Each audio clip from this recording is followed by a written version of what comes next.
think there are some that say that Brooklyn is under retail, under hotel. I'm certainly not an expert in that field, but when you think about your project and what's needed to bring that to be fully mature, do you think that's something you'll do? Do you think it's something that has to get done? What's your thoughts on that? Yeah, so I think it happens all over. I mean, I think in our project, what we did in the Watchtower complex in Dunville Heights, what we did is we basically just subsidized the rent. So basically, we think we get $120, $130. Let's take $60, $70 a foot, and let's pick which tenants we wanted, because we realized we needed to do placemaking to make the environment as good as possible for the employers that were going to take space. We see the same thing.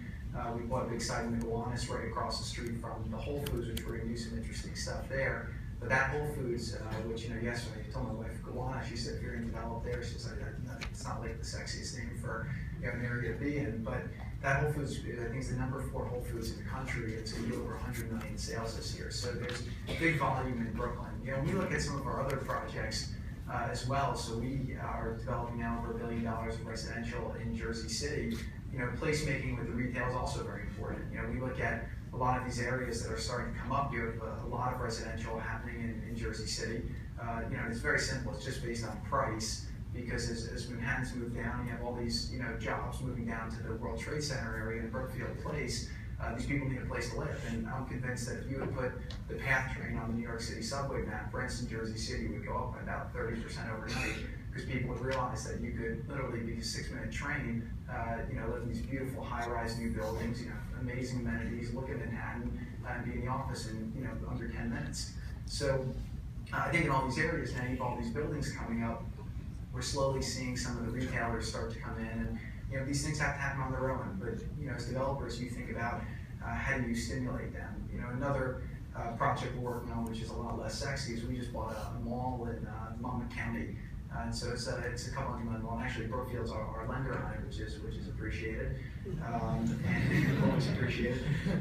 But in that mall, what we're doing is it's actually kind of the reverse of a lot of what we're talking about, where you have all these people moving to cities, and then how do you solve their problem? Here you've got a very densely populated suburban area, and you're thinking about how do you create kind of a town center in this area. So I think in suburbia, I heard a new term in this project called gray fields, which is basically like what they call in a lot of these suburban complexes, where you just have fields of asphalt.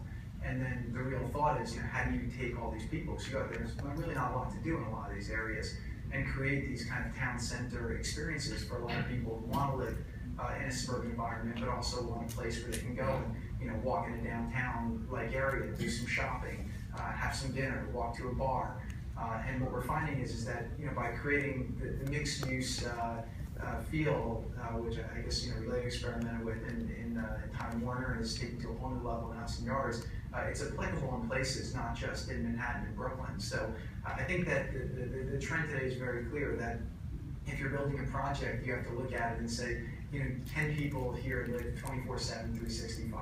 And is there a place, good places to eat, good places to shop, good places to live? And I think that people have more choices, and obviously things have to be within their range of affordability, but they want to enjoy the places that they're going to be, and that's pretty much going to be the difference between a place being successful and not being successful, by and large. So when you're thinking of